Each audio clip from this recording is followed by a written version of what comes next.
जी आज सावधान यात्रा निकाल रहे हैं, जिस तरह आपके पार्टी के लोग टूट छोड़ रहे हैं, आप पे आरोप लगाकर कि आप आज का कार्यक्रम आज क्या कार्यक्रम है? देखिए, भारतीय समाज पार्टी 26 सितंबर से सावधान यात्रा लेकर के निकली और उत्तर प्रदेश के 75 जिले में हमारा कार्यक्रम चल रहा है। 4 टीम बनी है, एक बुंदेलखंड में, पश्चिमी उत्तर प्रदेश, एक मध्यांचल और एक पूर्वांचल।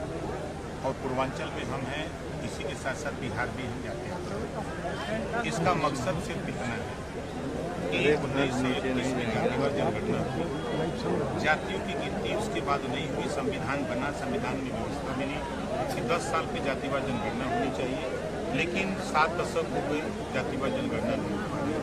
तो जातिवार जनगणना जब तक नहीं होगी तब तक किसी गरीब किसी को नहीं मिलेगी। 75 साल की आज़ादी में जब संविधान एक है, देश एक है, प्रधानमंत्री एक है, राष्ट्रपति एक है, तो फिर 2 तरह की शिक्षा क्यों, एक समान शिक्षा क्यों नहीं कर दी जाती? सरकारी स्कूल में पढ़ने वाला और प्राइवेट में पढ़ने वाला, दोनों में शिक्षा में अंतर है।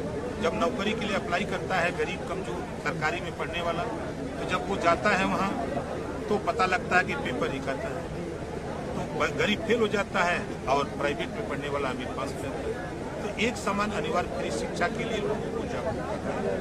आज बेरोजगारी चरम पे बढ़ रही है, बेरोजगारी के लिए तमाम स्कीमें सरकार बना रही है, लेकिन हम लोगों की एक मानना है कि तकनीकी शिक्षा कक्षा 4 से रोजगार परक शिक्षा, मोबाइल बनाना, लैपटॉप बनाना, मोटरसाइकिल बनाना, कैमरा बनाना, इस तरह के 100 विषय बने और एक विषय कक्षा 4 से हर बच्चे को पढ़ना अनिवार्य कर दिया है। रोजगार परक शिक्षा लागू कराना।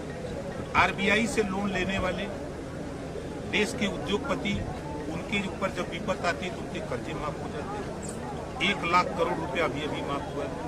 वही जब घरेलू बिजली का बिल जब नहीं दे पा रहे हैं गरीब लोग, अमीर अगर कर्जा नहीं दे पा रहा है तो उसके कर्जे माफ हो जा रहे हैं।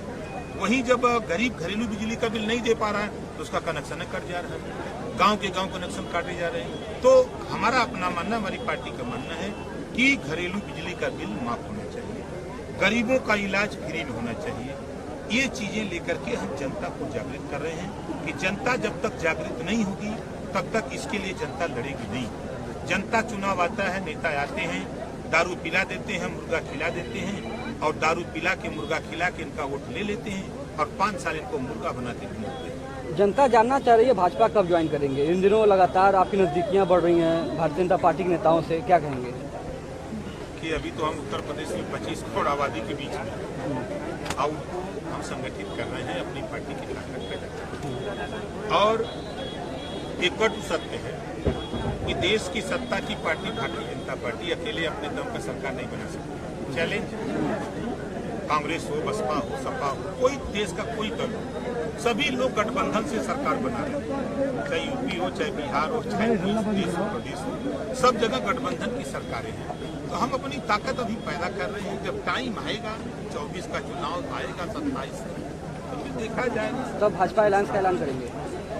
अब किसके साथ होगा? अब वही हाल है कि कोकी आवे के सवेरे मोबाइल संचय सरकार ने 24 में कि 27 में ज्वाइन उन्होंने आपका नाम बदल दिया, वो उनका विषय है, हमारा विषय।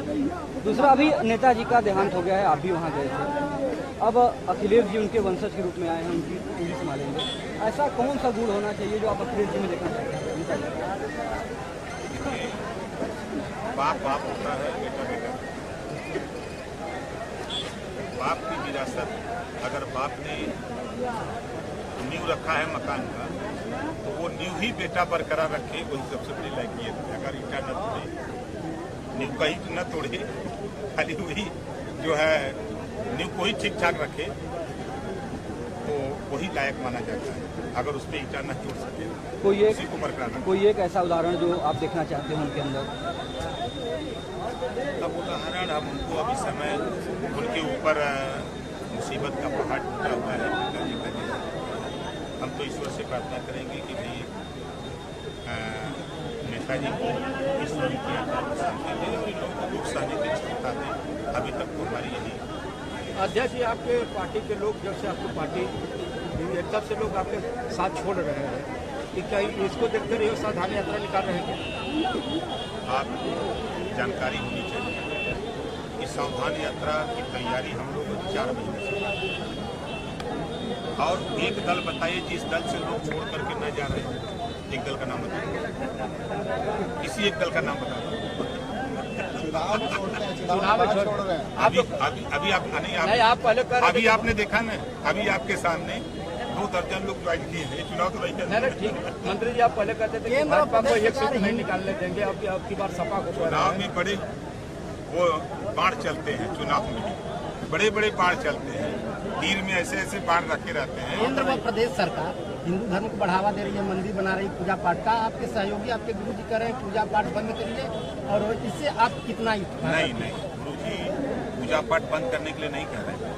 देखिए सबसे बड़ा आपका कहने का तात्पर्य कि माँ बाप की सेवा, जिन्होंने आपको जन्म दिया, आप दातुन मांगते हैं तो आप उनको कहते हो, बहुत बोलते हो, आप उनको सेवा करो। कृष्ण भगवान ने गीता में भी कहा कि ईश्वर से बड़ी सेवा गरीब की सेवा है, माँ बाप की सेवा है। अब आपने देखा कि अगर शंकर भगवान की बात करें तो शंकर भगवान के 2 पुत्र थे, कार्तिकेय और गणेश। और शंकर भगवान ने एक दिन उपदेश दिया था कि तीनों लोग माँ बाप में समाहित हैं, तीनों लोग। और एक दिन कार्तिक और गणेश में होड़ मची कि हम बड़े कि तुम बड़े। तो शंकर भगवान ने कहा कि चलो परीक्षा हो जाए। तो शंकर भगवान ने कहा तीनों लोगों की जो परिक्रमा करके आएगा वही सबसे बड़ा होगा। तेरा ही कर्म कांड बंद अरे करने बतिया पर तो सुन, इस पर क्या बतिया तो सुन लो भैया ना। अब आपने सवाल किया, उत्तर तो आप सुनना नहीं चाहते हो।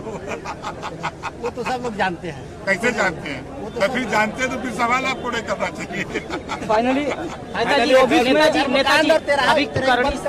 करनी अब सेना मान जा, के तू मान जा, सदस्य अरे कह रहे हैं कि महाराजा सुहेलदेव हमारे वंशज हैं। इस पे क्या है? अच्छी बात है। आखिर इस पे देखिए आप अगर उसकी पर चर्चा करते हैं तो मैं कहता हूं कि मनुष्य में कोई जाति नहीं होती है, मनुष्य में कोई जाति नहीं होती है। चालाक लोगों ने जाति बना करके ऊंच नीच नफरत पैदा किया है, भेदभाव पैदा किया है, नफरत पैदा किया है। मनुष्य में जाति नहीं होती है। हम ये कह रहे हैं जाति जानवरों में होती है, जाति वृक्षों में होती है, लेकिन इंसान में जाति नहीं होती है। चलो हो गया, पूजा हो गया। चलिए।